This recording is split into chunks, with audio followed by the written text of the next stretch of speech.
Adakah ini masanya untuk mempertahankan ego? Hubungi Malaysia sekarang. Jika tidak, semua rakyat Amerika akan mati.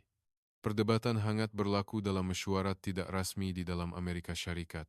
Insiden ini, yang dilaporkan selepas sekian lama, mengejutkan dunia. Kisah pengorbanan beberapa rakyat Malaysia yang menyelamatkan nyawa ramai warga Amerika terbongkar kemudian menyebabkan seluruh Amerika menitiskan air mata. Sila daftar dan tekan like. Baiklah, mari kita mulakan. Hari itu, ia adalah 10 menit sebelum jam 4 pagi. Saya menerima laporan pertama di pusat arahan kecemasan di pusat bandar Seattle. Seorang lelaki berusia 20 tahun ditemui tidak sadarkan diri di lorong berhampiran Pike Place Market. Sebagai ejen Jabatan Keselamatan Dalam Negeri, panggilan seperti ini adalah rutin. Tetapi entah mengapa, saya berasa tidak senang hati. Apabila ambulans tiba, denyutan nadinya hampir tidak dapat dikesan, dan 10 menit selepas tiba di hospital kecemasan, dia disahkan meninggal dunia. Doktor yang bertugas menganggapnya sebagai case overdosis dadah biasa. Namun, keputusan ujian darah yang saya semak di tempat kejadian sangat mengejutkan. Tiada sebarang bahan dadah yang diketahui dikesan. Saya telah bekerja dalam penguatkuasaan dadah selama 15 tahun. Tetapi ini adalah kes pertama seumpamanya. Saya segera melaporkan kepada atasan saya, tetapi jawaban yang saya terima hanyalah mungkin kesilapan ujian. Saya berharap itu benar, tetapi ada sesuatu yang mengganggu saya. Tidak lama kemudian, sejam kemudian, mangsa kedua ditemui di Belltown. Seorang wanita berusia 30 kumaan, dengan gejala yang sama seperti lelaki pertama, sesak nafas akut dan henti jantung. Saya segera menuju ke tempat kejadian, karena saya perlu mencari persamaan antara kedua-dua insiden. Namun, tiada sebarang kaitan antara kedua-dua mangsa. Umur, pekerjaan, dan tempat tinggal mereka semuanya berbeza. Pada jam 8 pagi, radio saya mula berbunyi tanpa henti. Kes kematian yang serupa mula dilaporkan serentak di Seattle dan kawasan sekitarnya. 5 orang di King County, 8 orang di Snohomish County, dan laporan terus masuk dari Pierce County. Saya memandu kereta saya, coba mencari corak di setiap tempat kejadian, tetapi satu-satunya persamaan ialah semua alat pengesan sedia ada tidak berguna. Yang paling mengejutkan ialah pelbagai latar belakang dan kumpulan umur mangsa. Dari pelajar sekolah menengah berusia belasan tahun, hingga pekerja syarikat berusia 50-an, jantina, atau bangsa tidak menjadi masalah. Lebih serius lagi, beberapa mangsa menjalani kehidupan yang sama sekali tidak berkaitan dengan dadah. Apabila saya bercakap terus dengan keluarga mereka, ramai di antara mereka hampir tidak minum alkohol. Cawangan Seattle Pusat Kawalan dan Pencegahan Penyakit, CDC. Amerika Syarikat menubuhkan pasukan tindak balas kecemasan pada jam 10 pagi. Sebagai ejen persekutuan, saya menyertai pasukan itu. Walau bagaimanapun, semua alat analisis sedia ada tidak berguna. Walaupun menggunakan spektrometri massa, kromatografi, dan spektroskopi terkini, kami tidak dapat mengenal pasti komponen yang tepat. Terutama apabila laporan masuk bahwa bahan ini bahkan melumpuhkan anjing pengesan dadah, saya menjadi benar-benar bingung. Pada jam 9 malam, pihak berkuasa kesehatan Washington State mengisytiharkan keadaan darurat. Jumlah kematian sudah melebihi 30 orang dan terus meningkat. Saya berasa putus asa sambil menyusun laporan masa nyata yang masuk di pusat arahan. Media mula memanggil insiden ini sebagai keganasan dadah, dan media sosial dibanjiri dengan kiriman penduduk yang melarikan diri dari Seattle. Yang lebih menyedihkan ialah hakikat bahwa penawar sedia ada sama sekali tidak berkesan. Naloxone dan semua ubat pertolongan cemas lain tidak berguna. Melawat hospital, semua kaki tangan perubatan sependapat bahwa mereka hanya boleh melihat pesakit mati. Petang itu, jam 6 petang, jumlah kematian akhir dikumpulkan menjadi 37 orang. Ibu pejabat CDC mengadakan sidang media kecemasan dan secara rasmi mengumumkan kewujudan opioid sintetik baharu bernama Chiron. Saya mendengar pengumuman itu di belakang sidang media. Tetapi yang paling membimbangkan saya ialah tiada sebarang cadangan mengenai langkah-langkah konkret.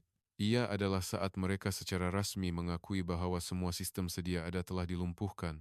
Amerika Syarikat diselubungi kebimbangan yang tidak terkawal. Video orang yang bertukar menjadi seperti zombie dan orang yang meninggal dunia dimuat naik secara langsung di YouTube. Di tengah-tengah itu, satu komen menarik perhatian saya. Nampaknya Malaysia tidak mempunyai masalah dadah seperti ini. Jika ini berlaku di Malaysia, mereka pasti telah mencegah masalah itu dengan segera. Komen seperti itu terus muncul. Pada saat itu, saya teringat kata-kata arwah istri saya. Sistem Amerika bertindak balas selepas masalah berlaku. Mereka tidak memikirkan pencegahan. Sesungguhnya, saya sentiasa hairan dengan perkara ini karena pekerjaan saya. Malaysia adalah negara yang pelik dengan masalah dadah yang sangat sedikit.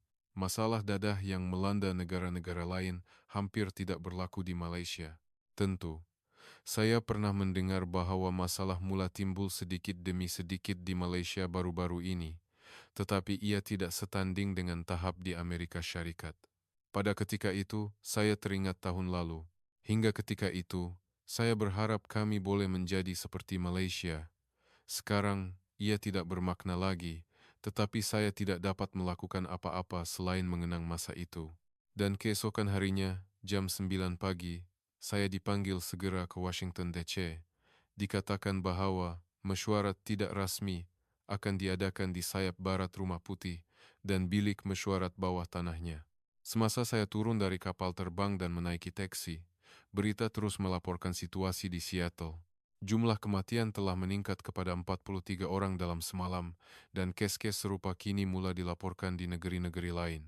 Apabila saya tiba di Rumah Putih, ramai pegawai kerajaan sudah berkumpul. Saya duduk di belakang dan mendengar penjelasan. Tetapi saya menyadari bahwa situasinya jauh lebih serius daripada yang dijangkakan. Kes kematian serupa telah berlaku di California dan Oregon. Yang paling mengejutkan ialah semua sistem tindak balas sedia ada telah dilumpuhkan. Rangkaian pengesanan dadah yang dibina dengan perbelanjaan berbilion dolar selama 50 tahun telah menjadi tidak berguna sama sekali. Pengarah agensi penguatkuasaan dadah berkata dengan wajah putus asa, "Pada masa ini, kami tidak mempunyai cara untuk menghalang Kairon terlebih dahulu dengan apa yang kami ada." Pada ketika itu, penasihat keselamatan negara membuka mulutnya dengan berhati-hati. Kami mempunyai sistem yang secara eksperimen diperkenalkan pada masa lalu yang dipanggil Protokol X. Pada saat saya mendengar nama itu, jantung saya berdebar kencang. Protokol X adalah proyek yang saya terlibat secara langsung 3 tahun lalu. Memori membangunkan sistem pencegahan ketagihan dada bersama Kenji Abdullah, mereka asal, kembali dengan jelas. Namun, masalah itu segera menjadi jelas. Kenji Abdullah, pereka utama Protokol X, telah tidak dapat dihubungi selama setahun. Konsensus di kalangan juru teknik adalah bahwa sistem itu sendiri wujud, tetapi ia tidak dapat diaktifkan tanpa Kenji. Pada saat itu, saya dapat mengagak mengapa Kenji menghilang. Kemarahan dan kekecewaan yang ditunjukkannya apabila proyek itu dibatalkan terlintas di pikiran saya. Pengarah CDC bertanya tentang kaki tangan pengganti, tetapi jawabannya adalah Kenji saja di seluruh dunia yang memahami sepenuhnya struktur algoritma yang dikembangkannya. Penyelidik lain hanya bertanggung jawab untuk modul kecil, dan tiada siapa yang mengetahui falsafah reka bentuk keseluruhan sistem. Terutama, algoritma pengendalian pengecualian yang Kenji tambahkan terakhir tidak dapat dipecahkan oleh sesiapapun. Setiausaha keselamatan dalam negeri memandang saya dan berkata, nampaknya awak adalah orang yang paling rapat bekerja dengan Kenji pada masa lalu. Bolehkah awak mencarinya dan membawanya kembali? Saya menjawab dengan jujur, mengingat keadaan ketika dia pergi, ia tidak akan mudah. Tetapi ia berbaloi untuk dicoba di tengah-tengah mesyuarat. Berita yang lebih menyedihkan tiba. Kes kematian serupa mula berlaku di Texas dan Florida. Ini adalah bukti Kairon merebak ke seluruh negara. Semua orang menyadari bahwa masa semakin suntuk. Yang paling menyedihkan ialah teknologi itu sememangnya wujud.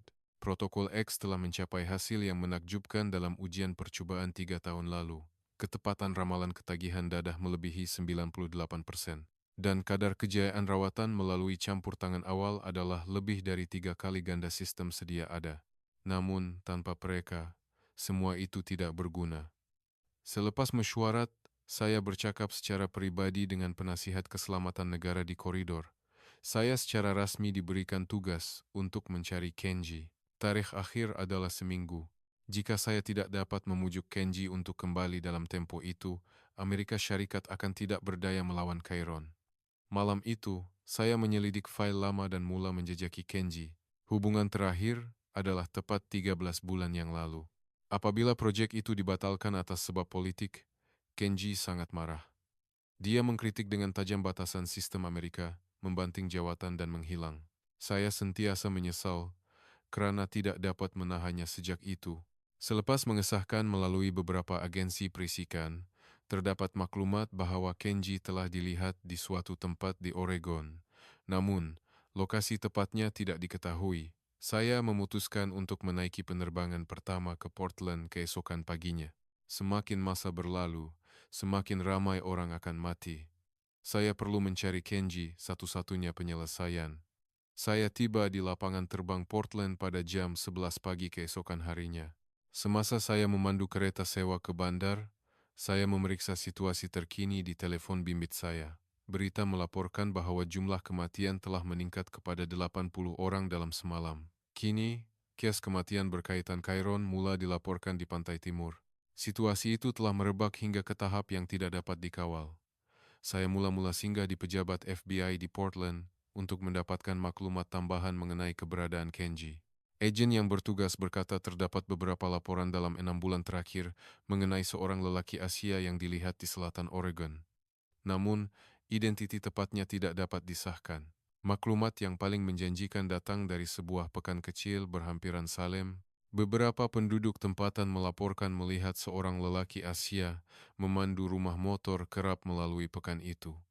Terdapat juga kesaksian bahwa lelaki itu kadang-kadang membeli komponen elektronik di kedai perkakasan tempatan. Saya segera menuju ke Salem. Selepas memandu ke selatan dari Salem selama kira-kira sejam, sebuah pekan gunung kecil muncul. Ia adalah tempat yang tenang dengan populasi kira-kira 3.000 orang. Saya mula-mula melawat kedai perkakasan di pusat pekan itu. Pemilik kedai itu seorang lelaki pertengahan umur.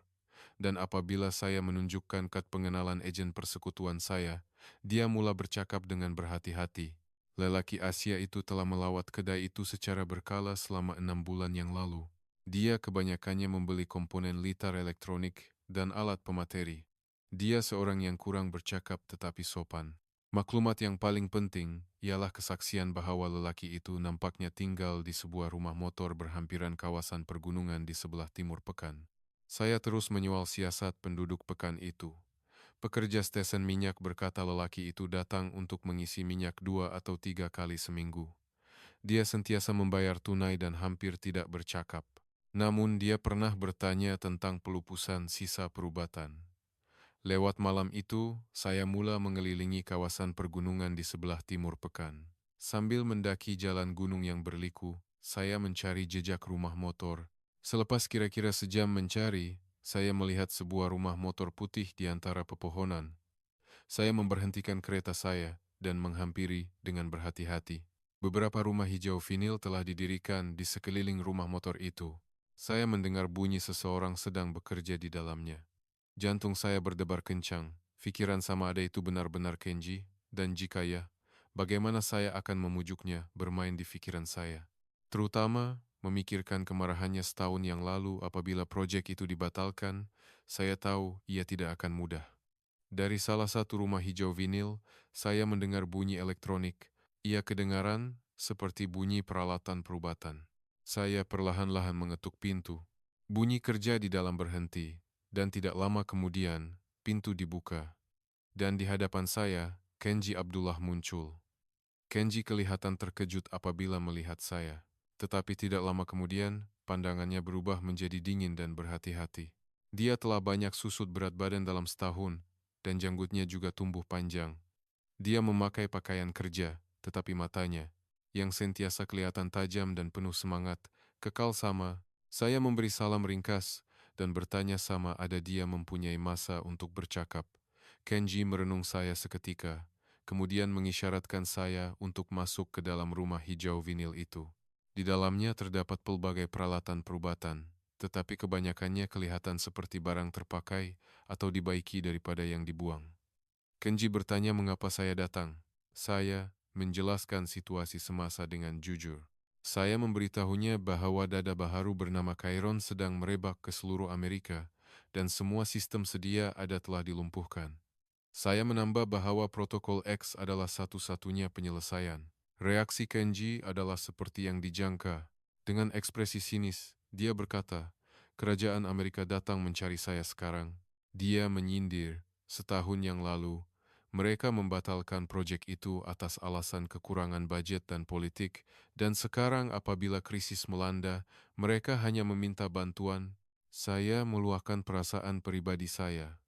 Saya memberitahunya bagaimana saya secara pribadi mengalami betapa tidak berdayanya sistem sedia ada apabila istri saya, Sarah, meninggal dunia akibat ketagihan dada. Saya merayu bahwa jika protokol X wujud, Sarah mungkin dapat diselamatkan dan ramai orang yang tidak terkira kini mengalami penderitaan yang sama. Namun, jawaban Kenji adalah tegas.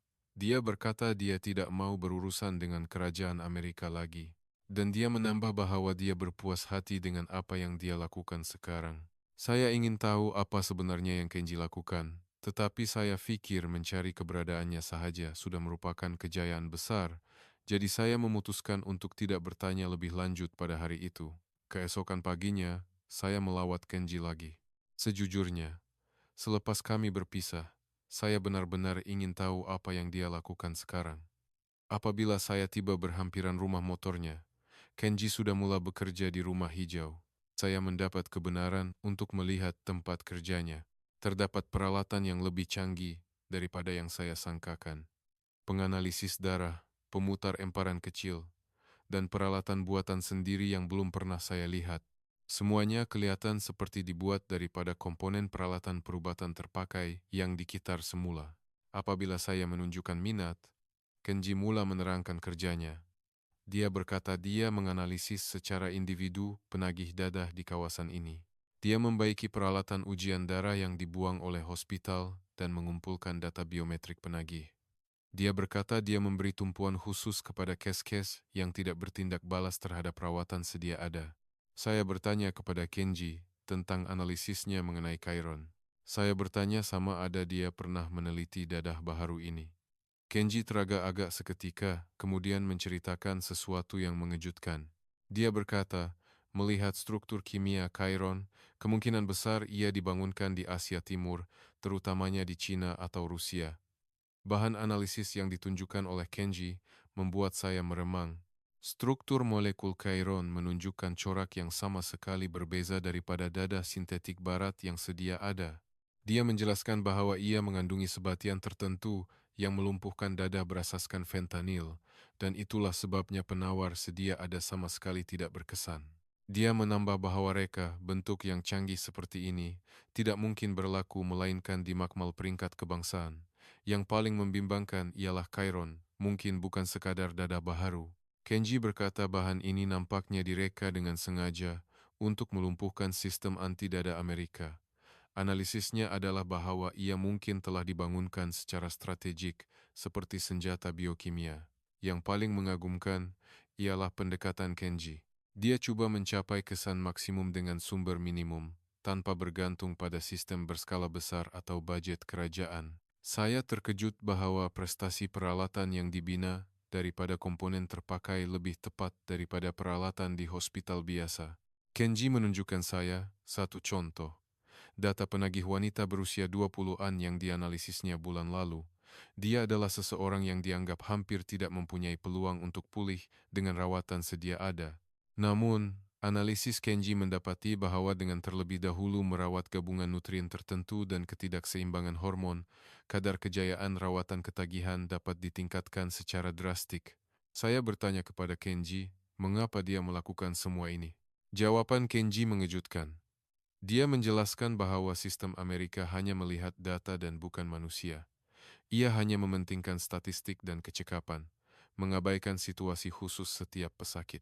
Oleh itu, dia coba menyelamatkan orang yang telah ditinggalkan oleh sistem secara langsung. Kenji terus bercerita tentang falsafahnya. Rawatan sebenar bermula dari pemahaman manusia, bukan teknologi. Apabila dia membangunkan protokol X, dia coba menerapkan pandangan ini, tetapi kerajaan hanya meminta kecekapan dan pengurangan kos. Dia menekankan bahwa pendekatan yang lebih komprehensif diperlukan terhadap ancaman strategik seperti Chiron.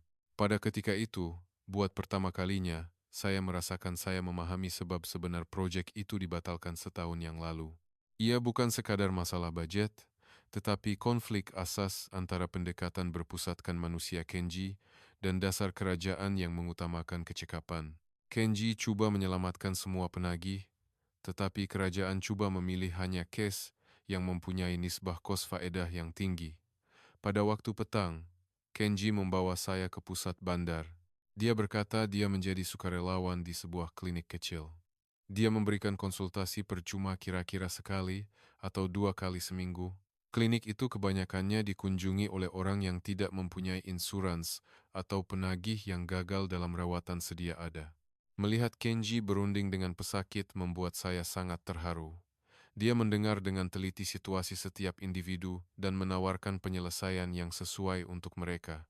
Daripada hanya memberi preskripsi atau menggunakan kaedah rawatan standar, dia mengambil kira persekitaran hidup dan keadaan psikologi seseorang secara menyeluruh. Yang paling mengagumkan ialah kaunseling dengan seorang remaja lelaki. Dia adalah seorang yang telah gagal beberapa kali dalam program pemulihan sedia ada. Tetapi Kenji memahami keadaan keluarganya dan masalah sekolahnya dan mengambil pendekatan bersepadu. Dia coba menyelesaikan punca utama mengapa budak itu menjadi bergantung kepada dadah, bukan hanya membuatnya berhenti dadah. Malam itu, dalam perjalanan pulang ke rumah motor, Kenji berkata dia berpuas hati dengan kehidupannya sekarang. Walaupun dia tidak dapat menguruskan sistem berskala besar, dia merasakan kepuasan dalam dapat membantu setiap individu dengan betul. Dia berbangga karena mencapai rawatan sebenar yang tidak mungkin dilakukan dengan proyek kerajaan. Oleh itu, dia berkata jika saya datang untuk memujuknya, saya harus pulang. Namun, saya masih tidak dapat menyerah. Terutama, memikirkan kemungkinan Chiron adalah serangan strategik dari luar. Aktiviti Kenji sekarang sahaja mempunyai batasannya. Rawatan individu tidak dapat menangani krisis kebangsaan. Saya meminta Kenji untuk kembali bekerja sekali lagi, tetapi dia menolak. Kenji berkata ketidakpercayaannya terhadap kerajaan Amerika terlalu mendalam. Dia berkata tiada jaminan bahwa pengkhianatan masa lalu tidak akan berulang. Dia terutama bimbang tentang kemungkinan proyek itu akan dibatalkan lagi atas sebab politik walaupun berjaya. Saya memahami kebimbangannya sepenuhnya, tetapi saya juga menekankan keseriusan situasi sekarang. Malam itu, dengan izin Kenji, saya berkhemah berhampiran rumah motornya. Ketika kami duduk mengelilingi unggun api, Kenji keluar dan duduk di sebelah saya. Pada ketika itu, Kenji mula bercerita tentang sebab sebenar protokol X dibatalkan. Saya akhirnya mengetahui fakta tersembunyi pada masa itu yang selama ini saya hanya tahu secara luaran. Simulasi awal protokol X menunjukkan hasil yang menakjubkan. Ia mendapati bahwa penagih yang dianggap tidak dapat diselamatkan oleh sistem sedia ada juga mempunyai potensi untuk pulih dengan campur tangan yang sesuai. Kenji mencadangkan agar semua case seperti itu dimasukkan dalam sasaran penyelamatan. Ini adalah daripada falsafahnya bahwa semua nyawa adalah berharga walaupun kosnya tinggi. Namun dia berkata tindak balas pasukan pengurusan proyek adalah negatif. Terutama, seorang pegawai kerajaan kulit putih secara terang-terangan menentang, berkata, falsafah campur tangan Asia tidak berlaku di sini. Kecekapan dan pengurangan kos adalah keutamaan dan cadangan Kenji diabaikan. Mendengar kata-kata itu, saya berasa marah. Akhirnya, algoritma itu direka untuk secara otomatik mengecualikan kumpulan berisiko tertentu. Penagih yang dianggap mempunyai peluang rendah untuk pulih secara otomatik dikecualikan oleh sistem. Kenji sangat menentang keputusan itu, tetapi arah proyek sudah diputuskan. Kenji meluahkan rasa kekecewaan yang mendalam karena sistem itu menjadi sistem yang memilih manusia. Seperti yang dijangka, insiden tragis berlaku selepas itu. Seorang pemuda berusia 23 tahun bernama Mark Thompson meminta bantuan 3 kali, tetapi kesemuanya ditolak. Ini karena sistem telah mengklasifikasikannya ke dalam kumpulan berisiko tinggi untuk tidak pulih. Namun, menurut analisis individu Kenji, itu adalah case yang boleh pulih sepenuhnya jika menerima rawatan yang sesuai. Mark akhirnya meninggal dunia akibat overdosis keempat. Kenji berkata dia sangat terkejut apabila mendengar berita itu. Dia tidak dapat menahan rasa bersalah kerana sistem yang dikembangkannya telah menyebabkan kematian seseorang yang sepatutnya boleh diselamatkan. Malam itu, Kenji mengisytiharkan pembatalan proyek dan menyerahkan surat perletakan jawatannya. Sambil mendengar ceritanya, hati saya berasa berat. Ini kerana saya terfikir bahwa istri saya, Sarah, juga berada dalam situasi yang sama. Sarah diklasifikasikan sebagai berisiko tinggi untuk kambuh dan permintaannya untuk rawatan ditolak beberapa kali. Sistem itu menganggapnya sebagai orang yang ditinggalkan. Saya meluahkan perasaan saya kepada Kenji dengan jujur. Apabila Sarah melakukan overdosis terakhir, saya merayu kepada dokter di hospital kecemasan untuk melakukan yang terbaik. Namun, dokter itu berkata dengan dingin, dia adalah pesakit yang telah berulang kali kambuh, jadi keutamaan rawatan adalah rendah. Pada saat itu, saya menyadari bahwa sistem itu telah meninggalkan istri saya. Saya mengaku kepada Kenji. Selepas Sarah meninggal dunia, saya masih mempertahankan sistem itu. Saya meyakinkan diri saya bahwa kecekapan keseluruhan lebih penting daripada perasaan pribadi. Namun, kini saya sadar bahwa itu hanyalah alasan untuk mengelakkan kebenaran. Saya hidup berpura-pura tidak melihat batasan sistem itu, walaupun saya tahu Kenji mendengar cerita saya dengan senyap. Dia berkata dia juga merasakan rasa bersalah yang sama. Sebagai pembangun teknologi, dia tahu betapa tidak berdayanya apabila teknologi itu digunakan dengan salah dan tidak dapat menyelamatkan orang. Dia berkata dia sangat menyesal kerana tidak dapat menyelamatkan orang seperti Mark.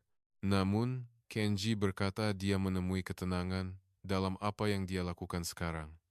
Dia melihat makna dalam dapat membantu setiap individu dengan betul, walaupun dalam skala kecil. Dia menjelaskan bahwa dia coba menjadi harapan terakhir bagi orang yang telah ditinggalkan oleh sistem. Saya memahami perasaan Kenji, tetapi saya masih mahu dia kembali bekerja. Penyelamatan individu adalah penting, tetapi krisis Chiron sekarang memerlukan tindak balas berskala lebih besar. Namun, mengetahui betapa dalam lukanya, saya tidak dapat mendesak dengan mudah. Ketika unggun api mula padam, saya bertanya kepada Kenji soalan terakhir. Bagaimana jika kita boleh mereka bentuk semula sistem itu sepenuhnya? Maksudnya, sistem yang menyelamatkan semua orang tanpa memilih manusia. Kenji berpikir seketika, kemudian menjawab dengan berhati-hati. Jika syaratnya begitu, ada ruang untuk dipertimbangkan. Keesokan paginya, saya dan Kenji sarapan pagi di sebuah kafe tempatan. Selepas perbualan malam tadi, suasana nampaknya lebih tenang. Kenji juga nampaknya merasakan bahwa saya bukan sekadar datang untuk menjalankan tugas, tetapi benar-benar ingin menyelesaikan masalah itu dari hati. Sambil minum kopi di kafe, saya memutuskan untuk meluahkan lebih banyak cerita pribadi saya. Mengapa saya begitu serius dengan pekerjaan ini? Istri saya, Sarah, adalah seorang juru rawat. Dia bekerja di hospital kecemasan dan mengalami tekanan yang melampau. Ia bermula hanya dengan obat penahan sakit untuk tidur selepas shift malam, tetapi secara beransur-ansur, dia memerlukan obat yang lebih kuat dan akhirnya dia terlibat dengan dada haram. Saya tahu proses itu tetapi tidak dapat menghentikannya dengan betul. Yang paling saya sesali ialah ketika Sarah mula-mula meminta bantuan. Pada masa itu, saya baru sahaja mula bekerja dalam penguatkuasaan dada di Jabatan Keselamatan Dalam Negeri. Sarah mengaku bahwa dia ketagih dan ingin mendapatkan rawatan. Saya segera mencari pusat pemulihan terbaik, tetapi semua orang berkata senarai menunggu terlalu panjang. Akhirnya, Sarah mendaftar dalam program rawatan awam, tetapi sistem di sana sangat teruk. Rawatan standar diterapkan, dan keunikan setiap pesakit sama sekali tidak dipertimbangkan. Sarah kambuh 3 kali, dan setiap kali, sistem mengklasifikasikannya sebagai pesakit yang lebih berbahaya. Ketika kambuh keempat, Sarah dibawa ke hospital kecemasan. Malam itu, saya bercakap dengan dokter di hospital. Dokter itu berkata dengan dingin, Sarah sudah diklasifikasikan sebagai kumpulan berisiko tinggi dalam sistem, jadi dia tidak akan termasuk dalam rawatan intensif. Sumber yang terharus diutamakan kepada pesakit yang mempunyai peluang tinggi untuk pulih. Pada saat itu, saya berasa marah. Ironinya, saya adalah agen persekutuan yang memerangi dadah. Tetapi istri saya sendiri tidak mendapat perlindungan sistem. Dokter itu bertanya balik, Anda tahu, kan, lebih efisien secara keseluruhan untuk memberi rawatan intensif kepada pesakit yang mempunyai kadar kambuh rendah daripada pesakit yang mempunyai kadar kambuh tinggi? Sarah akhirnya dibenarkan pulang dengan rawatan minimum untuk pulih di rumah. Tetapi persekitaran rumah mempunyai batasannya. Saya sering tiada di rumah karena kerja, dan Sarah terpaksa memerangi ketagihan sendirian. Akhirnya, overdosis kelima berlaku. Pada masa itu, keadaannya benar-benar kritikal. Sarah hampir tidak sadar dan pernafasannya tidak teratur. Sambil memanggil ambulans, saya berdoa agar dia diselamatkan kali ini. Namun, di hospital kecemasan, saya diberitahu cerita yang sama lagi. Sebagai pesakit yang berulang, penggunaan unit rawatan intensif akan dihadkan. Saya meluahkan perasaan saya kepada Kenji dengan jujur. Semasa Saranazak, saya membenci sistem itu tetapi pada masa yang sama memahaminya. Ia bercanggah, tetapi sebagai agen persekutuan, saya tidak dapat menolak sepenuhnya logik bahwa kecekapan keseluruhan harus diutamakan. Sarah akhirnya meninggal dunia malam itu. Pada saat terakhir, saya memegang tangannya. Sebelum kehilangan kesadaran, Sarah berkata kepada saya tahu sistem itu telah meninggalkan saya, tetapi saya tidak membencimu. Sebaliknya, dia menggalakkan saya untuk meneruskan pekerjaan ini. Selepas Sarah meninggal dunia, saya keliru selama beberapa bulan. Saya tidak pasti ada saya harus meneruskan pekerjaan memerangi dadah. Namun, akhirnya saya kembali bekerja untuk mengelakkan lebih ramai orang seperti Sarah. Namun ironinya, saya mengaku kepada Kenji bahwa saya telah hidup membelakangi batasan sistem itu. Kenji berkata dia juga merasakan rasa bersalah yang sama. Sebagai pembangun teknologi, dia tahu betapa tidak berdayanya apabila teknologi itu tidak dapat menyelamatkan orang. Dia meluahkan bahwa hatinya masih sakit apabila memikirkan case seperti Mark Thompson. Namun Kenji menegaskan satu perkara penting. Kita mesti belajar dari kegagalan masa lalu. Dia berkata kegagalan menyelamatkan orang seperti Sarah dan Mark bukan disebabkan oleh batasan teknologi, tetapi masalah reka bentuk sistem. Jika kita dapat membina sistem yang merangkumi semua orang, bukannya memilih manusia, mungkin hasilnya akan berbeza. Saya berjanji kepada Kenji, kali ini kami akan membina sistem yang benar-benar berpusatkan manusia, dan saya akan melakukan yang terbaik untuk memastikan ia tidak dibatalkan atas sebab politik. Selepas keluar dari kafe, Kenji membawa saya kembali ke rumah motornya. Cahaya matahari petang yang hangat menyinari rumah hijau vinil itu. Kenji kelihatan sedang berpikir. Cerita saya nampaknya telah menyentuh hatinya. Ia mengambil masa kira-kira 30 menit sebelum dia membuka mulut. Dia berkata dengan berhati-hati bahwa dia akan mempertimbangkan untuk kembali bekerja. Namun, dia menambah bahwa ada syarat mutlak. Ia mesti dengan cara yang sama sekali berbeza daripada masa lalu. Syarat pertama ialah penghapusan sepenuhnya batasan pemilihan dalam algoritma. Dia menekankan bahwa tiada penagih dadah harus dikecualikan daripada sistem. Orang yang dianggap mempunyai peluang rendah untuk pulih juga harus mendapat peluang yang sama. Syarat kedua ialah jaminan kebebasan penuh hak reka bentuk sistem. Dia berkata keputusan teknikal tidak boleh diganggu atas sebab politik atau budget.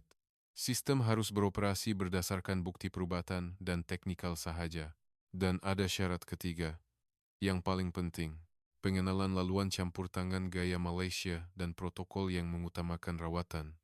Dia menjelaskan bahwa pendekatan gaya Amerika sahaja mempunyai batasannya. Dia menekankan bahwa model Malaysia yang berorientasikan pencegahan dan berpusatkan manusia harus digunakan secara aktif. Kenji berkata dengan tegas, ini bukan sekadar kembali bekerja.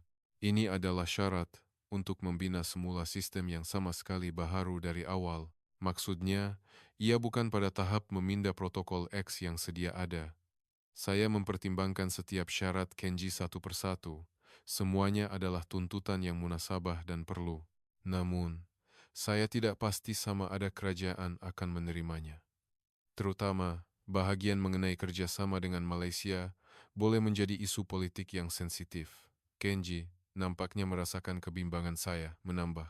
Sistem pencegahan dadah Malaysia adalah yang terbaik di dunia. Dia menjelaskan bahwa pendekatan mereka yang melihat penagih bukan sebagai penjenayah tetapi sebagai pesakit yang memerlukan rawatan adalah inovatif. Dia berkata sistem campur tangan awal Malaysia sangat baik. Ia adalah cara untuk mengesan tanda-tanda bahaya ketagihan terlebih dahulu dan mencegahnya. Dia menekankan bahwa ia secara asasnya berbeza daripada pendekatan gaya Amerika yang bertindak balas selepas masalah menjadi serius. Saya bertanya kepada Kenji, berapa banyak masa yang dia perlukan. Kenji berkata, dia ingin mengetahui keputusan kerajaan dalam tempoh seminggu. Jika tidak, dia perlu membuat rancangan lain. Maksudnya, keputusan harus dibuat sebelum krisis Chiron merebak lebih jauh. Syarat terakhir Kenji adalah yang paling penting. Pendedahan telus semua proses perundingan. Dia berkata ia tidak boleh dijalankan secara rahasia seperti masa lalu dan dibatalkan secara tiba-tiba. Saya mencatat semua syarat Kenji. Sejujurnya, ia bukan permintaan yang mudah. Namun, memandangkan situasi krisis semasa, ia tidak mustahil. Saya membuat keputusan bahwa ada kemungkinan kerajaan akan menerimanya. Petang itu, saya menghantar laporan ke Washington. Saya mencatat secara terperinci syarat-syarat Kenji, dan terutamanya menekankan bahwa kerjasama dengan Malaysia adalah penting. Saya menambah bahwa ia adalah satu-satunya cara untuk menyelesaikan krisis Chiron. Beberapa jam kemudian, saya menerima balasan dari Washington. Dikatakan bahwa mesyuarat kecemasan akan dipanggil dan saya diarahkan untuk kembali dengan penerbangan awal keesokan paginya. Dikatakan bahwa mereka akan mempertimbangkan syarat-syarat Kenji. Saya memberitahu Kenji tentang situasi itu. Saya berkata kepadanya bahwa kerajaan sedang mempertimbangkannya dengan serius, tetapi saya tidak dapat menjamin hasilnya. Dengan jujur, Kenji mengangguk dengan ekspresi yang menunjukkan dia faham. Keesokan harinya, saya tiba di Washington pada waktu pagi dan segera menuju ke ibu pejabat Jabatan Keselamatan Dalam Negeri. Mesyuarat kecemasan dijadwalkan pada jam 2 petang. Lebih ramai pegawai kerajaan berkumpul di bilik mesyuarat daripada hari sebelumnya. Nampaknya situasi Chiron semakin serius dan lebih banyak jabatan terlibat. Saya melaporkan secara terperinci hasil pertemuan saya dengan Kenji. Saya menjelaskan setiap satu daripada 3 syarat yang dikemukakan oleh Kenji. Penghapusan batasan pemilihan algoritma, jaminan kebebasan hak reka bentuk sistem, dan pengenalan laluan campur tangan gaya Malaysia. Udara di bilik mesyuarat beransur-ansur menjadi berat. Dari ekspresi peserta, jelas sekali pengiraan kompleks telah bermula. Mengenai syarat pertama dan kedua, tiada perdebatan besar. Majoriti berpendapat bahwa ia adalah permintaan yang boleh diterima memandangkan situasi krisis semasa. Namun masalah timbul dengan syarat ketiga, yaitu kerjasama dengan Malaysia.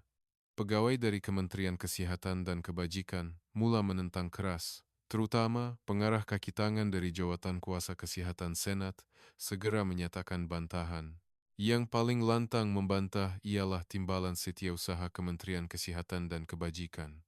Dia meninggikan suara, berkata, menyerahkan sistem inovatif Amerika kepada rakyat Malaysia adalah pelanggaran kedaulatan, bergantung pada teknologi atau metodologi asing itu sendiri mencalar kebanggaan Amerika. Beberapa pegawai lain bersetuju. Wakil dari Jabatan Pertahanan malah menyuarakan kebimbangan mengenai kebocoran teknologi. Lebih terang-terangan, seorang pegawai berkata dengan sinis, itu mungkin kerana Malaysia adalah masyarakat pengawasan, tetapi ini adalah Amerika, sebuah demokrasi liberal. Dia berpendapat bahwa pendekatan gaya Malaysia tidak sesuai dengan masyarakat Amerika. Mendengar kenyataan seperti itu, saya berasa marah. Saya tidak dapat memahami bagaimana mereka melihat isu hidup mati manusia hanya dalam kerangka ideologi. Saya membantah, kita harus melihat situasi semasa Amerika dengan tenang. Jumlah kematian akibat Chiron telah melebihi 100 orang, dan semua sistem sedia ada telah dilumpuhkan. Ini bukan masanya untuk memegang ego, tetapi masanya untuk mencari penyelesaian praktikal. Saya khususnya memberikan contoh Sarah dan menjelaskan dengan jelas batasan sistem sedia ada. Kemudian, saya membentangkan data tentang bagaimana sistem anti-dada Malaysia benar-benar mencapai hasil. Kadar ketagihan dada di Malaysia adalah 1,5 dari tahap Amerika dan kadar kejayaan rawatan adalah lebih dari 3 kali ganda. Tambahan pula, kecekapan sistem pencegahan adalah jauh lebih unggul. Saya tidak dapat memahami bagaimana mereka masih terus menentang secara emosi walaupun di hadapan data objektif seperti ini. Penasihat Keselamatan Negara masuk campur.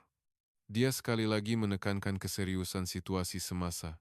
Chiron merebak ke seluruh negara, dan tiada rancangan B lain. Tiada masa untuk perdebatan ideologi. Namun, penentangan dari pegawai Kementerian Kesihatan dan Kebajikan masih kuat. Sesetengah malah membuat tuntutan tidak realistik bahwa Amerika boleh mencari penyelesaian dengan teknologi kita sendiri. Mesyuarat berterusan selama lebih dari 3 jam. Sokongan dan bantahan berkonfrontasi secara langsung, dan tiada kesimpulan dicapai. Pihak Kementerian Kesehatan dan Kebajikan berkeras dengan penyelesaian Amerika sendiri, manakala jabatan berkaitan keselamatan menekankan pendekatan yang realistik. Saya semakin geram. Orang ramai mati di luar, tetapi di bilik mesyuarat, pertembungan ego sedang berlangsung. Namun, apabila pengarah CDC melaporkan situasi terkini, semua orang terdiam. Jumlah kematian akibat Chiron telah meningkat sebanyak 50 orang dalam sehari. Kini, tanda-tanda penyebaran juga dilihat di timur dan selatan. 15 kematian tambahan di Texas dan 9 di Florida. Jelas sekali masa semakin suntuk. Saya membuat tuntutan kuat terakhir. Jika Amerika tidak belajar dari Malaysia sekarang, tidak ada lagi yang perlu dipelajari. Nyawa rakyat lebih penting daripada ego. Kita harus menerima kenyataan bahwa tiada penyelesaian tanpa Kenji. Dan jika kita melepaskan peluang ini, Amerika akan tidak berdaya di hadapan Chiron, senjata biokimia ini. Akhirnya, undian diadakan. Undian menyokong memenangi. Penasihat Keselamatan Negara membuat keputusan akhir. Dia berkata mereka akan menerima syarat-syarat Kenji. Walau bagaimanapun, ia adalah dengan syarat bahwa ia akan bermula dengan kelonggaran terhad dan diteruskan secara berperingkat. Klausa juga ditambah bahwa semua proses kemajuan akan dilaporkan secara berkala kepada Kongres. Selepas mesyuarat, saya segera menghubungi Kenji. Saya memberitahunya bahwa kerajaan telah menerima syarat-syarat itu. Walaupun tidak sepenuhnya, kami kini mempunyai peluang untuk bermula. Kenji menerimanya dengan tenang seolah-olah dia telah menjangkakannya. Namun pada masa yang sama, dia juga menyatakan kebimbangan. Dia tahu bahwa penentangan dalaman masih kuat.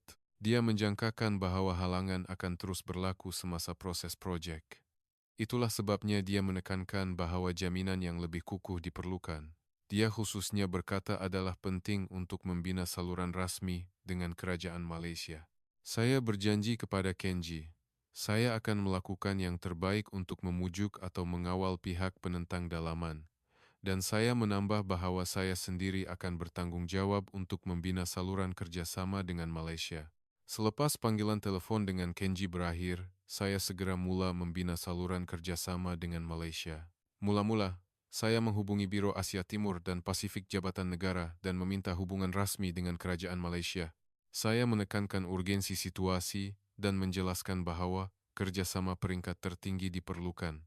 Nasib baik, hubungan antara kedua-dua negara adalah baik, membolehkan tindak balas yang pantas. 2 hari kemudian, saya menerima jawaban positif dari Kuala Lumpur. Kementerian Kesihatan Malaysia dan Institut Penyelidikan Kesihatan Digital Malaysia telah menjanjikan sokongan penuh. Dikatakan bahwa pihak Malaysia telah pun meneliti sistem pencegahan untuk dada baharu seperti Chiron. Mereka telah meramalkan ancaman ini beberapa tahun lebih awal daripada Amerika dan sedang menyiapkan langkah-langkah. Yang paling mengejutkan ialah kelajuan tindak balas Malaysia. Dalam masa 48 jam selepas permintaan rasmi, cadangan kerjasama konkret telah tiba. Ia adalah pakej komprehensif yang merangkumi penyelidikan saintifik, pertukaran teknologi, protokol rawatan yang disesuaikan untuk individu, dan sistem sokongan sosial. Saya faham mengapa Kenji berkeras dengan pendekatan gaya Malaysia. Apabila saya mengadakan persidangan video dengan Encik Ikram dari Kementerian Kesihatan Malaysia, saya dapat mendengar butiran yang lebih spesifik. Dikatakan bahwa Malaysia telah membina sistem tindak balas komprehensif terhadap ancaman dadah baharu dari China sejak 3 tahun lalu. Dia khususnya berkata bahwa penawar untuk bahan dengan struktur kimia yang serupa dengan Chiron telah pun dibangunkan. Encik Ikra menerangkan secara terperinci falsafah pencegahan dadah Malaysia. Melihat penagih bukan sebagai penjenayah, tetapi sebagai pesakit yang memerlukan rawatan, itulah intipatinya. Dikatakan bahwa mereka menumpukan pada rawatan dan pemulihan sosial daripada hukuman. Dia berbangga bahwa pendekatan ini telah membolehkan Malaysia mengekalkan kadar ketagihan dadah terendah di dunia. Yang lebih mengagumkan ialah teknologi kesihatan digital Malaysia. Ia adalah sistem yang menganalisis data biometrik individu dan corak kehidupan untuk meramalkan risiko ketagihan terlebih dahulu. Dia menjelaskan bahwa campur tangan awal yang berkesan dapat dilakukan sambil melindungi privasi. Ia adalah konsep yang sama sekali berbeza daripada masyarakat pengawasan yang dibimbangkan oleh Amerika.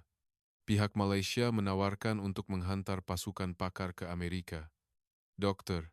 Mizanah Yaakob dari Institut Penyelidikan Kesihatan Digital akan menjadi ketua pasukan. Dr.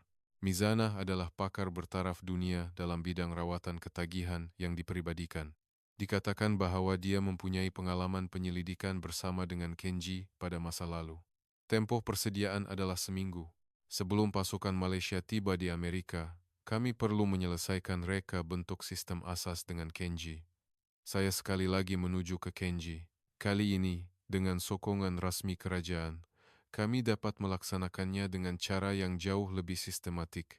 Kenji menunjukkan ekspresi gembira buat pertama kalinya apabila mendengar berita bahwa pasukan Malaysia akan menyertai.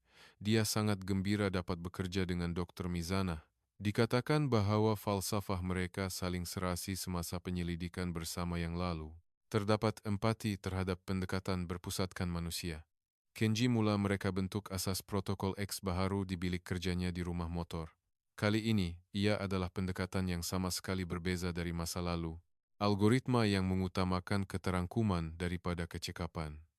Intipati adalah untuk memasukkan semua penagih dadah sebagai sasaran penyelamatan dan menerapkan rawatan yang disesuaikan yang mencerminkan ciri-ciri individu. Yang paling inovatif ialah penggabungan teknologi ramalan awal Malaysia. Daripada kaedah sedia ada yang bertindak balas selepas ketagihan menjadi serius, sistem ini mengesan tanda-tanda bahaya terlebih dahulu dan mencegahnya. Ia seperti diagnosis awal penyakit, memahami risiko ketagihan terlebih dahulu.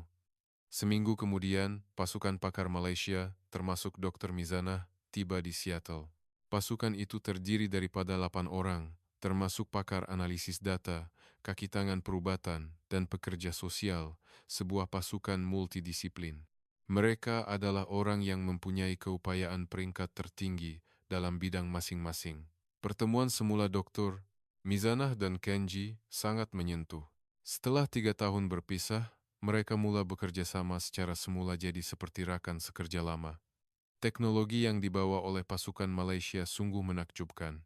Ia adalah sistem komprehensif yang berbeza sama sekali dari pendekatan individualistik Amerika. Media utama, termasuk CNN, melaporkan secara besar-besaran tentang pengenalan model Malaysia ke Amerika. Terdapat perdebatan mengenai Amerika mendapatkan bantuan asing untuk menyelesaikan masalah dalaman, tetapi kebanyakan pendapat umum adalah positif. Terutama, terdapat suasana yang mengalu-alukan penyelesaian praktikal di tengah-tengah peningkatan jumlah kematian akibat Chiron. Namun, penentangan dalaman masih ada. Beberapa anggota Kongres menimbulkan isu di Kongres, dan pegawai dari Kementerian Kesihatan dan Kebajikan terus memberi tekanan. Saya terpaksa menghabiskan banyak masa memujuk atau meminta setiap unsur halangan ini. Nasib baik, proyek itu berjalan lancar. Minggu pertama selepas pasukan Malaysia, dan Kenji bergabung benar-benar penuh dengan kejutan. Sebuah makmal sementara didirikan berhampiran Seattle, dan pembangunan sistem secara serius bermula. Teknologi Malaysia yang dibawa oleh Dr. Mizanah dan protokol X Kenji yang sedia ada bergabung, dan sistem dimensi baharu mula terbentuk. Yang pertama diperkenalkan ialah laluan pengendalian pengecualian berpusatkan manusia. Dalam sistem sedia ada, algoritma secara automatik mengklasifikasikan dan mengecualikan pesakit. Tetapi dalam sistem baharu, ia direka untuk membolehkan pakar manusia campur tangan dalam setiap kes. Terutama, untuk pesakit yang diklasifikasikan sebagai ditinggalkan oleh sistem, Ia ditetapkan untuk sentiasa melalui pertimbangan semula oleh pasukan perubatan. Saya sangat kagum sambil memerhati proses pembangunan. Kerjasama yang ditunjukkan oleh Kenji, Dr. Mizana, dan ahli pasukan Malaysia benar-benar menakjubkan. Walaupun mempunyai latar belakang budaya yang berbeza, mereka menunjukkan sinergi yang sempurna di hadapan matlamat bersama untuk menyelamatkan manusia. Dr. Mizana khususnya menekankan kepentingan pencegahan. Dia menjelaskan bahwa di Malaysia, mereka menumpukan pada menghapuskan faktor risiko terlebih dahulu sebelum ketagihan berlaku. Falsafah mereka adalah bahwa mencegah orang daripada terlibat dengan dadah melalui pendidikan, kaunseling, dan sokongan sosial adalah yang paling berkesan. Bahagian paling inovatif dalam sistem baharu adalah fungsi aplikasi masa nyata. Kaedah rawatan boleh disesuaikan di tempat mengikut perubahan keadaan pesakit. Daripada protokol standar yang seragam, rawatan yang disesuaikan untuk individu menjadi mungkin. Ini adalah hasil gabungan teknologi penyesuaian individu Malaysia dan algoritma Kenji. Saya bertanya kepada Kenji tentang perasaannya mengenai sistem ini. Kenji menjawab dengan ekspresi gembira. Sistem rawatan sebenar yang saya impikan akhirnya menjadi kenyataan. Dia menambah bahwa ia telah mengatasi sepenuhnya batasan protokol X yang lama. Yang paling mengagumkan adalah ketelusan sistem. Semua proses keputusan didedahkan secara terbuka, dan pesakit serta keluarga mereka dapat menerima penjelasan yang mencukupi mengenai rancangan rawatan. Ia bukan lagi algoritma kotak hitam seperti masa lalu yang membuat keputusan secara sepihak, tetapi proses rawatan yang demokratik di mana semua pihak berkepentingan mengambil bahagian. Pada minggu kedua pembangunan, kami melakukan ujian percobaan pertama. Ia dilaksanakan secara kecil-kecilan di sebuah hospital di kawasan Seattle. 5 pesakit yang dianggap sukar dirawat oleh sistem sedia ada dijadikan sasaran. Hasilnya sangat menakjubkan. Reaksi positif dilihat dari semua pesakit. Saya yakin sambil memerhati ujian percobaan. Kami benar-benar mencipta sistem yang inovatif. Ia adalah sistem yang mengandungi bukan sahaja keunggulan teknikal, tetapi juga pemahaman dan pertimbangan mendalam terhadap manusia. Perbualan yang Kenji adakan dengan pasukan pembangunan semasa makan malam kekal di hati saya. Saya berkata, apa yang kita bina bukan sekadar sistem. Ia adalah perisai pelindung untuk manusia. Saya menekankan bahwa teknologi tidak sepatutnya menjadi alat untuk memilih manusia, tetapi alat untuk melindungi semua orang. Untuk menyebarkan protokol X baharu ke seluruh negara, pendidikan kaki tangan lapangan adalah penting. Pasukan Malaysia yang diketuai oleh Dr. Mizanah menubuhkan pusat latihan sementara berhampiran Seattle. Program pendidikan intensif bermula, menyasarkan pegawai polis, paramedik, dan kaki tangan perubatan hospital kecemasan. Saya secara langsung menyaksikan proses ini dan dapat merasakan perbezaan pendekatan gaya Malaysia. Kumpulan pertama yang menerima latihan ialah pasukan penyiasat dadah polis Seattle. 25 pegawai penyiasat veteran menyertai. Dr. Mizana menekankan pada awal latihan bahwa perlu mengubah pemikiran sedia ada. Beliau berkata, kita mesti melepaskan pandangan melihat penagih sebagai penjenayah dan menganggap mereka sebagai pesakit yang memerlukan rawatan. Reaksi awal adalah skeptikal. Seorang pegawai penyiasat veteran secara terang-terangan menyatakan rasa tidak puas hatinya. Dari pengalaman saya memerangi jenayah dadah selama 15 tahun, saya boleh katakan bahwa hukuman keras adalah yang paling berkesan. Rawatan atau kaunseling hanyalah membuang masa. Beberapa pegawai penyiasat lain mempunyai reaksi yang sama. Namun, Dr. Mizanah memujuk dengan sabar. Beliau memberikan contoh sebenar dari Malaysia dan menjelaskan perbezaan pendekatan. Beliau membandingkan hasil pendekatan gaya Amerika yang berpusatkan hukuman dengan pendekatan gaya Malaysia yang berpusatkan rawatan dengan data objektif. Terutama, perbezaan dalam kadar kambuh adalah jelas. Yang paling mengagumkan adalah kisah pribadi salah seorang ahli pasukan Malaysia, Kaunselor Masaru Tanaka. Dia menceritakan kisah seorang pemuda yang pernah ditangkap kerana ketagihan dadah di Malaysia, tetapi pulih sepenuhnya melalui rawatan dan kini bekerja sebagai kaunselor. Apabila dia mendedahkan bahwa pemuda itu adalah Masaru sendiri, Dewan menjadi senyap. Masaru bercerita dengan jujur tentang pengalamannya. Pada mulanya, dia berkata dia berasa putus asa ketika ditangkap. Namun, Sistem Malaysia tidak menganggapnya sebagai penjenayah, tetapi sebagai manusia yang boleh pulih. Dia menekankan bahwa perbezaan itu telah mengubah sepenuhnya hidupnya. Namun, beberapa dokter masih menyatakan kebimbangan. Realiti di hospital, kecemasan berbeza daripada ideal. Mereka berkata sukar untuk melayan semua pesakit sama rata dengan katil dan kaki tangan yang terhad. Mereka berkata seringkali mereka terpaksa memberi keutamaan. Semasa latihan, saat yang paling menyentuh hati adalah kesaksian seorang jururawat dari hospital kecemasan. Dia meluahkan bahwa dia telah merawat seorang pesakit remaja yang dibawa masuk kerana overdosis Chiron bulan lalu dengan kaedah sedia ada, tetapi akhirnya meninggal dunia. Dia meluahkan penyesalannya. Jika protokol baharu wujud, mungkin hasilnya berbeza. Seiring dengan kemajuan latihan, sikap kaki tangan lapangan beransur-ansur berubah.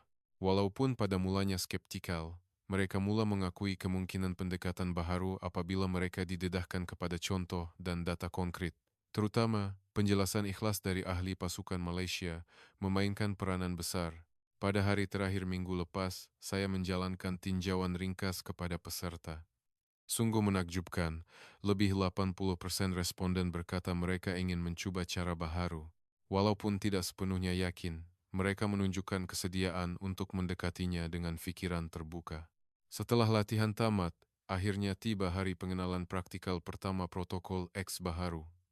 Ujian percubaan akan bermula serentak di 3 hospital di kawasan Seattle. Saya secara langsung menyaksikan ujian pertama di Harborview Medical Center, Kenji, dan Dr. Mizanah juga berada di tempat kejadian bersama-sama. Semua persiapan telah selesai. Kini tiba masanya untuk ujian sebenar. Tarannya, pesakit pertama tiba kira-kira jam 3 petang. Seorang lelaki berusia lewat 20-an, kes yang disyaki overdosis Chiron. Jika dengan sistem sedia ada, dia akan diproses mengikut protokol standar, tetapi kali ini kami akan menerapkan kaedah baharu. Pasukan kecemasan segera mula memahami situasi individu pesakit seperti yang diajar. Namun, masalah pertama segera timbul. Ralat penyambungan data berlaku antara sistem hospital sedia ada dan protokol X baharu. Sejarah rawatan pesakit yang lalu tidak dipindahkan dengan betul. Lebih serius lagi, ralat ini menyebabkan sistem membuat keputusan yang sama sekali berbeza. Kenji bergegas memeriksa sistem, tetapi dia tidak dapat mengenal pasti punca dengan segera. Tidak jelas sama ada ia masalah keserasian pangkalan data atau pepijat dalam algoritma itu sendiri. Sementara itu, keadaan pesakit semakin teruk. Pasukan kecemasan berbelah bahagi sama ada untuk meneruskan dengan kaedah sedia ada atau terus mencoba protokol baharu. Lebih banyak masalah serius berlaku. Sistem analisis data pihak Amerika tersilap mengklasifikasikan pesakit ke dalam kumpulan berisiko tinggi. Walaupun sebenarnya ia adalah kes yang mempunyai peluang tinggi untuk pulih, dia hampir dikecualikan daripada keutamaan rawatan akibat ralat sistem. Jika bukan kerana laluan pengendalian pengecualian yang dibangunkan oleh pasukan Malaysia, situasi itu mungkin benar-benar berbahaya. Dalam proses itu, kehebatan Kenji terserlah. Dia mula membina semula sistem dalam masa nyata. Dia menemui bahagian sambungan data di mana ralat berlaku dan menulis kod pembetulan di tempat. Dia menyelesaikan kerja yang biasanya mengambil masa beberapa jam dalam 30 menit. Hasil analisis semula pesakit dengan sistem yang diperbaiki adalah sama sekali berbeza. Pesakit yang sebelum ini diklasifikasikan sebagai kumpulan berisiko tinggi sebenarnya adalah kes yang boleh pulih sepenuhnya jika menerima rawatan yang sesuai. Jika bukan kerana tindakan pantas Kenji, seorang lagi Mark Thompson hampir akan dilahirkan. Hasil rawatan sangat menakjubkan. Pesakit sedar 6 jam kemudian dan berada dalam keadaan stabil sepenuhnya 2 hari kemudian. Yang lebih penting adalah tindak balas pesakit semasa proses rawatan. Dia mengaku bahwa dia merasakan kaki tangan perubatan, tidak meninggalkannya, dan melakukan yang terbaik sehingga akhir. Namun, insiden ralat sistem ini memberi peluang kepada pihak penentang dalaman. Timbalan Setiausaha Kementerian Kesihatan dan Kebajikan segera menegaskan masalah itu. Dia mendakwa bahwa ia adalah contoh betapa berbahayanya bergantung pada teknologi asing yang tidak terbukti. Seruan untuk menghentikan proyek juga kedengaran. Saya segera tampil memberi penjelasan. Saya menjelaskan bahwa ralat ini bukanlah masalah sistem itu sendiri, tetapi masalah keserasian dengan infrastruktur sedia ada. Saya menekankan bahwa ia adalah contoh betapa pentingnya keupayaan tindak balas masa nyata Kenji dan sistem pengendalian pengecualian pasukan Malaysia. Media juga memberi perhatian kepada insiden ini. Setengahnya menunjukkan ketidakstabilan sistem, tetapi kebanyakan menumpukan pada tindakan heroik Kenji. Kenji berkata dia telah belajar pelajaran penting melalui insiden ini. Tidak kira betapa sempurna sistem yang dibina, pemboleh ubah yang tidak dijangka sentiasa wujud. Itulah sebabnya campur tangan dan pertimbangan manusia menjadi lebih penting. Dia sekali lagi mengesahkan falsafahnya bahwa teknologi hanyalah alat dan akhirnya manusia yang harus membuat keputusan. Sejak insiden ini, kestabilan sistem telah meningkat dengan ketara. Kenji dan pasukan Malaysia bekerja siang dan malam, menyelesaikan masalah keserasian satu persatu, terutama manual tindak balas untuk situasi luar biasa juga diperkuat dengan lebih terperinci. Seminggu kemudian, ujian praktikal kedua dilaksanakan. Kali ini, ia berfungsi dengan sempurna tanpa sebarang masalah. Pesakit menerima rawatan yang cepat dan sesuai, dan kaki tangan perubatan juga mula meningkatkan keyakinan terhadap sistem baharu itu. Percobaan dan kesilapan awal sebenarnya telah menghasilkan sistem yang lebih kuat. Sebulan selepas insiden ralat sistem pertama diselesaikan, kami menyaksikan kisah kejayaan sebenar. Watak utamanya adalah seorang wanita berusia 30 tahun bernama Michelle Rodriguez. Dia adalah kes tipikal yang dianggap tidak mempunyai harapan untuk pulih oleh sistem sedia ada. Dia ketagihan fentanyl dan telah dibawa ke hospital kecemasan 15 kali dalam 3 tahun yang lalu, dan gagal dalam semua program pemulihan. Insiden overdosis terakhir Michelle berlaku 3 hari selepas protokol X baharu beroperasi secara rasmi. Pada hari itu, saya memantau sistem di Harborview Medical Center. Kira-kira jam 6 petang, apabila saya melihat Michelle masuk ke hospital kecemasan, saya dapat melihat ekspresi sedih kaki tangan perubatan. Dia adalah wajah yang telah mereka lihat berkali-kali. Dengan sistem sedia ada, Michelle akan menerima hanya rawatan kecemasan minimum dan kemudian dibenarkan pulang. Ini karena dia adalah pesakit yang berulang dan diklasifikasikan sebagai mempunyai peluang rendah untuk pulih. Namun protokol X baharu mengambil pendekatan yang sama sekali berbeza. Mula-mula, ia mula menganalisis keadaan kehidupan Michelle secara menyeluruh. Dr. Mizana secara langsung menemubual Michelle. Sungguh menakjubkan, terdapat keadaan yang rumit di sebalik ketagihan Michelle. Dia seorang ibu tunggal yang membesarkan anak perempuan berusia 5 tahun, dan dia menjadi bergantung pada dada akibat tekanan ekonomi yang melampau dan tekanan penjagaan anak. Lebih-lebih lagi, dia takut kehilangan anak perempuannya, jadi dia tidak dapat menerima rawatan yang sewajarnya. Pekerja sosial dari pasukan Malaysia, Cik Cheon-yang, menyiasat persekitaran sosial Michelle. Kawasan tempat tinggal Michelle adalah kawasan yang dipenuhi dada, dan tiada sistem sokongan di sekelilingnya. Sebaliknya, pengedar dadah mengambil kesempatan daripada kerentanannya. Ia adalah masalah struktur yang tidak dapat diselesaikan oleh kehendak individu sahaja. Algoritma analisis emosi yang direka oleh Kenji juga memberikan pandangan penting. Analisis mendapati bahwa ketagihan Michelle bukan sekadar mencari kesenangan, tetapi tingkah laku merosakkan diri akibat kemurungan melampau dan rasa putus asa. Walaupun cintanya kepada anak perempuan masih kuat, rasa bersalah kerana tidak dapat menjadi ibu yang baik telah memburukkan ketagihannya. Protokol X baharu menawarkan Michelle rancangan rawatan bersepadu. Ia adalah pendekatan komprehensif yang merangkumi bukan sahaja rawatan dadah, tetapi juga peningkatan perumahan, sokongan penjagaan anak, dan latihan vokasional.